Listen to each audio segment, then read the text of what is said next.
Hello, folks.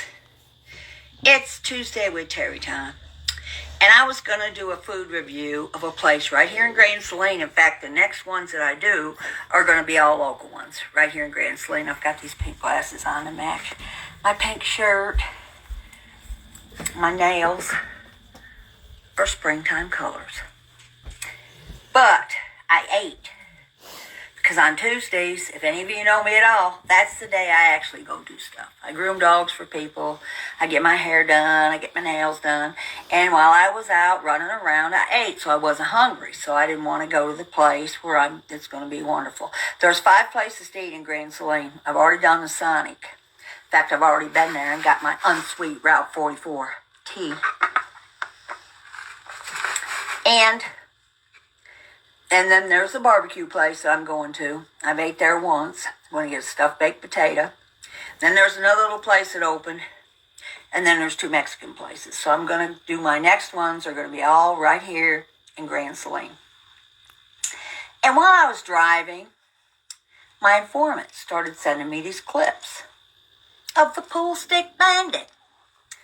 And I thought, what in the world is he talking about now? And he was ranting and raving about me being friends with Johnny Mac, and Johnny Mac backs pizza, and there was no way that a dog lover could back pizza. Well, let me tell you something, Pool Stick. You didn't trigger me. And everything you ask can be answered, and I'll leave the link in the description on my video that I did called Setting the Facts Straight. I don't have to confront you. I don't have to go on your panel. I'm not going to argue. I'm 72. I look how I look. I don't care what pictures you should show of me. Don't care. At least I don't have to wear a cartoon or an avatar. And you didn't expose anything about me. The fact that I do meth, I expose myself. Not you, not anybody else. I did. There's nothing to expose about me. I am proud of my life. Very proud. And you didn't trigger me. Because I don't get triggered. So, I was rather disappointed. But I'm glad to know that I'm still in your thoughts. Because you aren't in mine. But my informants were getting rather bored because nobody was really saying anything about me anymore. Oh, and in case you didn't notice, I got a new bra. So my tits aren't sagging anymore. So you don't have to worry about that. And I still haven't ever talked about your family or your wonderful girlfriend or anybody else's because I don't do that. And I certainly would never call a courthouse and try to get somebody jammed up because I've never done that either. And I've been beat many times, not with a pool stick, tied to a tree for 24 hours, damn near. Didn't know if the guy was coming, and I still never called a cop. So save all your criticism about cop callers and snitches for somebody else. Don't put me in that group because that is one thing I have never been and never will be. Now, today is going to be a story time because I'm too hungry to go eat the stuffed baked potato like I was going to eat. And I reserve the right to go in any chat I please.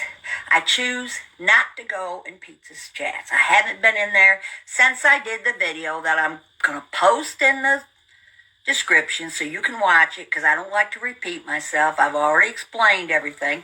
And I'm going to stay friends with Johnny Mac and his wife for as long as I want to. And I don't care who they back because it's none of my business. And they don't care who I back because that's the kind of friendship we have. We let each other do as we please. And I certainly wouldn't let a cartoon person come on my channel and take my channel over like you did and FBS did. That is a joke. MobTube is perfectly set up to be joined with the bottom feeders because you both act entirely alike. And I don't know why you're grouping me in with MRE. I have not figured that out yet. The only person I'm grouped in with is Johnny Mac, and I've never denied it. I don't care about pizza. I am an animal lover. And I was friends with MRE when he was rusting. I don't hate him like all of you do. I hate Lauren, but I never hated MRE. I don't even know Angel Gotti, so don't put me in with them. I love Lee Cole because he is the reason that I met my wonderful Kevin. There's a video that I interviewed him too, and he was in federal prison, Mr. Pullstick. And when he gets out, he's going to say how federal prison works. And while you were accusing MRE of maybe being a punk or something, I think maybe you were. Because you don't act nothing like anybody I've ever known in prison. And believe me, I've known plenty. So you didn't trigger me. In fact, I was actually disappointed because I'd already answered all that stuff. Like I said, I'm not going to repeat it again. You can go and watch Setting It Straight, and I will put the link in the description. Go Trump. My Trump. Shake pills for Durkee. He's been clean for 7 months and he's looking good. Go Durkee. So proud of you. So proud of you, Dirk. So let the haters get to you. They're just jealous because they weren't in a wonderful documentary like you. And they're not a real hillbilly like you and I both are. They just wish they were. So I was going to tell some salt mines things. But like I said, a lot of the dudes that I did a little something with at the salt mine are still out there and they're married. So I'm not going to do that. If I do, I won't tell names. But I'm going to tell of when I was a stewardess. I was in love with a guy. When I was 12, I saw him for the first time at a horse show. He had hair down to his waist. He could ride a horse like nobody I'd ever seen in my life. To me, he was a handsome guy. I found out who he was. I wrote his name on all my tablets while other girls were writing Elvis and stuff. I was writing this guy's name, Bill Reed, everywhere. I was so in love with him. But I was scared to speak to him. Well, I was raised very strict. Very strict. And my mother found out who he was, found out I was crazy about him. She said, you will never date that guy. He's a bad guy. He's an outlaw. You will never date him, not as long as I'm alive, blah, blah, blah. Well, I'm 12, 13. Well, I kept seeing that. I found out he drove a stock car, so I started going to the stock car races because my dad went all the time anyway. And I'd watch him race and just dream about him and think about him. And that's all I could think about. And to this day, he is the only man that has been my true love, the only one. So finally, he played lead guitar in a band too. I'd go to all the dances and hope that he was looking at me or something. I was too scared to say anything. So finally, I got 16. I had to ride my horse to the horse show because I didn't have a horse trailer or truck. I rode it. Me and my girlfriend rode my horse to the horse show. My girlfriend, Kathy. So we get to the horse show and he's there. He started walking up to me and I was about to die. I said, oh my God, I can't believe he's walking up to me. What am I going to say? Oh my God, oh my God, oh my God. So he comes up to me, touches me on my leg. I'm sitting on the horse. He goes, are you Terry Wakely? I said, nope, I'm not Terry Wakely. He said, oh, I thought you were. I said, no, I really am because I didn't want to walk away.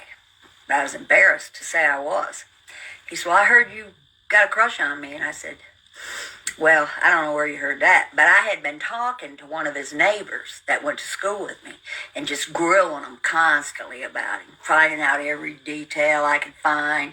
And this kid called Kevin Schultz, to be exact, went and told him everything I said. So he knew I was nutty about him. So he hung around. We hung around the horse show till it was over and it started raining. Well, Kathy had one of my other horses and I was riding my buckskin. We started riding back to my house in the dead pouring rain. So he was following me and he had a buddy with him. Can't think of the guy's first name, but his last name was Sweet. And so they were behind us and he said, I can't let a pretty girl like you ride that horse home in the rain. I'll ride the horse and you get in here and drive the car. Well, I didn't even have my driver's license yet. The car was a 5-speed Dodge Polaris convertible. So the Sweet guy got out, got on Kathy's horse. Bill got out, got on my horse, and I drove the car. They were gentlemen enough to ride the horses in the rain. We had to go about 6 miles from where the horse show was. We pull in my driveway, and I'm scared to death of what my mother's going to say, because she's already lowered the boom. You're never dating that guy, blah, blah, blah. He's an outlaw, and this and that. So I'm scared to death of her coming out there, raising hell. So we pull in the driveway. My mother comes out on the porch. He said, I couldn't let these girls ride in this rain. And he went and started helping me put my horse up in the barn. My mother's just standing there. She never said a word. He said, well, you want to go to the dance tonight? I'm playing. I said, yeah, I'll go. She's still standing there not saying a word. So he leaves. And she said, and she started bitching at me. And I said, I talked her into it some way, letting me go. But you will not believe how stupid I dressed. I wore a Shirley Temple looking sailor dress. That's what I put on to go on a date with this guy. This guy's outlaw. He had a Harley Davidson too. That's another thing I forgot to mention. Stock car driver, horse rider, lead guitar player, and a Harley, all in one. Long hair before the Beatles were even born. He had everything. So he comes to pick me up. My mother's bitching at me all the way to the door, but I get in the car with him. And the other guy didn't come. It was just me and him. So we go up to the place where he was playing in the band. He played, and I was all in love watching him, and with that stupid-ass dress on. Shirley Temple-looking navy dress with a big collar and pleats. It looked ridiculous. Finally, the band starts playing this slow song by Conway Twitty. And so he came down to slow dance with me. He let the band play it, and we slow danced. I was so in love by then, it was unfucking believable. Never had that feeling before or since. So we leave the dance. He drives out in the woods, and I'm ready to give him everything. I was a virgin. I didn't care. I was so in love with him, I didn't care. Well, he started messing around a little bit, and he said, hey, wait a minute, how old are you? And I wanted to lie and say 18, but I didn't. I said, I'm 16. He said, I can't mess with you. We just crossed state lines. They would get me for statutory rape. I've got to take you home. Well, I was devastated. I started crying. So when I get home, I come in the house, I'm crying, and my mother thinks he's actually raped me or something. I said, no, Mom, he didn't rape me. He didn't do nothing. He said, I'm too young, and you'll probably never see me again. And I was bawling and squalling. Still in love with him. I dated a couple other guys after that, but I couldn't quit thinking about him. I still went to every race. I started even messing around with his younger brother, Dick, that was my age.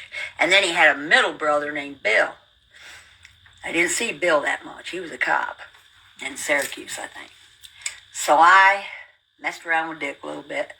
Finally, when I got a senior, 18, he came back around. He said, I'm getting ready to go to Vietnam. He had got drafted, but he had 6 weeks basic training to do.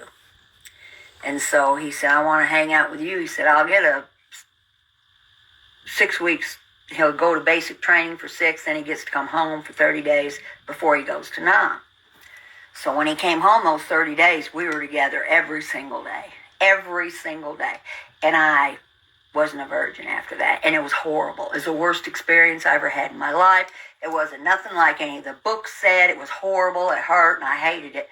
But I was so in love with him, I didn't care. I was hoping I was pregnant. I did not care. I wanted him so bad. So my mother said, well, he can't stay here all night. My dad said, yeah, he's staying here all night. He's going to Vietnam. If they've done something, they've already done it. You're not making him go home when he's leaving to fight. So we got engaged. He went to Vietnam. I was writing him every day and sending him shoe boxes full of hickory nuts that I'd cracked and just picked the meat out of them and everything. Copenhagen, because he dipped Copenhagen. Cheese and anything. Care packages. Daily I was sending him, writing to him constantly. Taking care of his 2 horses for him. Riding them, feeding them, taking care of them. Meantime, I got really close to his mother, Maud, and she used to write stories. You people are probably all too young to even remember this, but there used to be magazines called Modern Love and Love Stories, and they were just a magazine full of soap opera type stuff. Well, his mother wrote for these magazines. She'd always be down in the basement typing. And we would trade letters because he's out fighting. He can't write to both of us constantly, so we would just go swap letters out. I'd go up there once a week, give her all my letters. She'd give me hers, and we'd read letters. So I go up there in February. Roads are terrible. It's a blizzard. And she's down in the basement. I can hear her typewriter pecking, and I see a letter laying there. I read it. It was from Bill, all right, but it was to another girl. Another girl, Marcia. I'll never forget her. He said, yeah, she must have asked him if he was really going to marry me. And he said in that letter, why should I buy a cow when I'm getting the milk free? And I was devastated. I left the house. I never told Maud that I saw the letter. Went home, cried to my mother. I said, I'm writing him a Dear John letter. I'm done. She said, no. Don't write him a Dear John letter, because if he gets killed over in Vietnam, you'll never forgive yourself. Just calm down and blah, blah, blah. Well, I couldn't calm down. I got in a magazine or something, and I found these ads for airline stewardess in Minneapolis. So I left, so I wouldn't be there when he got back from Vietnam. Didn't write him a Dear John letter, nothing. I just left. I didn't care a shit about being no airline stewardess. I just wanted to get somewhere. And I'd already been all around the United States with my grandmother. Canada, Mexico, every state in the United States. I'd traveled a lot. So I go to Minneapolis, get in this airline school. Got kicked out of they had us girls all staying in one place. Well, I got kicked out of there for something. I don't even remember what it was. And then I got my own apartment. And I was doing everything. I went crazy. I was crazy when I was in Minneapolis, just crazy. So I got hired by Western Airlines, who are now gone, but you can look it up. You can Google it. There was a Western Airlines. I think Frontier bought them out, and now Frontier's gone. But they flew from Minneapolis to Denver to San Francisco and back every day. That's what they did. There was a weight requirement, and now the stewardesses look like shit. But back when I was one, you had to be 5'7". That was the cutoff. You couldn't weigh over 130 pounds, and you had to be on call 24 hours a day, and you couldn't be drunk, and you couldn't be on drugs. And the pay was not that great. Believe me, it wasn't, for being a glorified waitress, because all you did was wait on people on the plane, because I used to serve actual meals. So I started dating everybody. I had boyfriends in Denver. I had boyfriends in San Francisco. I had boyfriends in Minneapolis. I had them everywhere. I got a set of keys. If I wanted to get up and get them, I would, of apartments all over the United States, up to men's apartments. So I did that for a while, and then I got sick of it. I didn't like being on call. I didn't like waiting on all the women and kids, whining and bawling. I just wanted to wait on the man, just like now. I don't like a bunch of women. But I did it, and then finally, I quit, and I got a job at the Radisson Hotel. Look it up. It's still there, I think, unless they change the name of it. And I got a job in the Flame Room as a cocktail waitress. And that's where all the hockey players and baseball players, or any team that came into Minneapolis to play in sports, that's where they stayed, at the Radisson. So I was meeting Tony Canigliaro. I dated him, a baseball player. I was so proud. I had to call my dad up and say, guess what? I'm going on a date with Tony Canigliaro. I didn't know if he's any good or not. I never liked baseball. But anyway, I finally hooked up with this attorney. He was married and had 3 kids. He left his wife for me. His name was Clarence. I'll never forget him. Well, I moved in with him, but my mother and grandmother still thought that I was roommate with this girl from Everett, Washington. I had never even lived with her. I just had her address and that phone number because she could call and say, hey, your mom just called. You need to call her back. I didn't want them to know the truth, that I was shacking up with this attorney guy. So, I don't know if you can remember when that movie about that Dodge Challenger, Vanishing Point, was out. It was one of the best movies I ever saw. Well, that movie had just come out. So I'm out messing around. I stayed gone all night. That lawyer couldn't do nothing with me. He tried hitting me and shit. It didn't work. I still left and didn't come home until I felt like it, did what I wanted to do.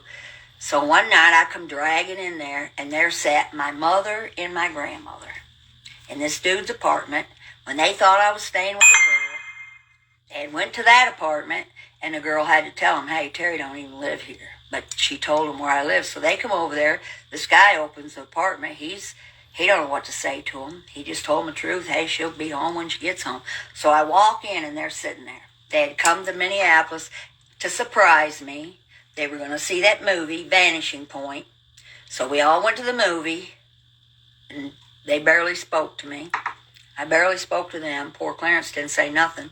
We went to the movie, and after the movie, my mother said, take us to the airport. We're leaving. I've never been so disappointed in anybody in my life, and my grandmother wouldn't speak to me at all. So they go back to New York, to upstate New York. I'm there with this guy, and he said, boy, how do you feel now? I said, I feel terrible, but, what could I do? It is what it is. So I wasn't on real good terms with my mother and dad when they found out what I'd been doing. So I'm still messing around at the flame room, and finally that guy said, look, I've had enough of you. You got to leave. You're causing too much trouble. I've had to get a restraining order on my wife because of you. You need to leave. And I said, well, fuck you then. I'll leave. So as I'm walking to go get another apartment, I go by this garage where there's a bunch of carny guys hanging out. And this one real good-looking one, his name was Jerry LaFonte. I've still got pictures of him. He said, where are you going, pretty lady? I said, I'm getting ready to get an apartment. He said, why don't you just come on with the carnival? Sounded like a good idea to me. So I left with that dude. He did the Evel Knievel stuff, right? He rode his not a Harley, but a bike around these loops and jumped over cars and all that shit. He was like a daredevil rider. But the carnival was out of Canada. It was a Canadian-based carnival. But it was big, but it went all over the United States. So I had went 2 or 3 states with him, and I was selling tickets at the Roundup ride. So finally the guy that had the burlesque show, striptease girls, he said, why don't you come and be a fluffer girl? I didn't have no idea what a fluffer girl was, so I found out what a fluffer was. Look it up if you don't know what it is. So I started doing that hoochie coochie show at the carnival. In the meantime, my mother can't find me. She's called everybody. Nobody knows where I went because I just took off. Didn't tell anybody. So finally, when I got to Sedalia, Missouri, to the Sedalia, Missouri State Fair, me and that guy had a terrible fight. He more or less told me to get away or whatever. So I just left and got this motel, and I'll never forget it. Or it was a hotel. It wasn't even a motel. And I called my dad just crying. I said, I got to come home. Will you please send me the money? So he said, yes, just come on home. We'll send you the money. So I go home, and they're putting corn in. So I just got back on the tractor, tried not to talk about anything I did, kind of told them a little bit. And then my mother said, well, what are you going to do about Bill? I said, fuck him. He was writing to that Marsha Potter. I don't care about him. She said, well, that's no way to be. When you're in Vietnam and stuff, you write to people you want to get. I said, whatever. It's over. I don't care. So I'm over at my friend Joyce's house. I hadn't seen this dude since I come back from the stewardess thing. And he drives up in the driveway at Joyce's house. She went out. She said, Bill, you want to talk to him? I said, fuck no, I don't want to talk to him. She said, talk to him. So I go out there, and he said, what's the matter with you? Why'd you do that? I said, because you were writing to that Marsha. He said, that didn't mean nothing. I said, I read what I read. I know what I read. And he said, you can either change your mind or right now or it's over. And I said, bye. See you later. Bye. Real smart, Alecky. Well, he married another girl. I was devastated. And then I went crazy after that. Just crazy. I just started doing anything I wanted to do. It didn't matter. So then I married my first husband, the Kennedy guy that I told you about. If you're digging up my past, his name was John Kennedy. They called him Pete. And he lived in California in Santa Barbara. So I married him just because. We go to Santa Barbara. He was an x-ray technician. He already had a house. I didn't care nothing about him. I just married him just because I did. I get out there. I take off with a Greyhound bus driver. I stripped at Aladdin's and Little Annie's. Best money I ever made in my life other than the porn room. And then my dad finally called me, and then I left him and got my own apartment. And I was hanging around with bikers, the Warlocks, hanging around with them, doing shit with them. That's when I first started using meth. Mr. Poolstick was when I was out there in California. And it was wonderful. And I've never quit using it. And I love it. And I'm 72. And I've got my teeth. And I'm never going to quit doing it. I don't care what you say or what you think. You were in prison and beat a woman half to death. You're not ashamed of that. I'm not ashamed of being a meth head. So, my dad called me up one day and he said, Terry, I don't know if you care or not, but your mother's got breast cancer. You need to come home. They could hardly get a hold of me because there was no cell phones or nothing then. They just had to figure out. Well, while I had my own apartment, that comedian, what was his name? He was Sinbad. I don't know if you ever heard of Sinbad, but he had another apartment downstairs and we became pretty good friends. Well, I was at the strip club one night and I picked up Bernstein, the drag driver. Kenny Bernstein, and he was short. And I do have a height requirement. I didn't care. This guy was so famous, short or not, I was not going to slip up on a chance to be with Kenny Bernstein. So he was sitting at the table with me, and Sinbad come up because he just came and went as he pleased. We were friends. And Bernstein kept saying, when are you going to take the trash out, Terry? And I thought, what the fuck's he talking about? There ain't no trash around my apartment. Well, Sinbad got up and left. Bernstein and me did what we did.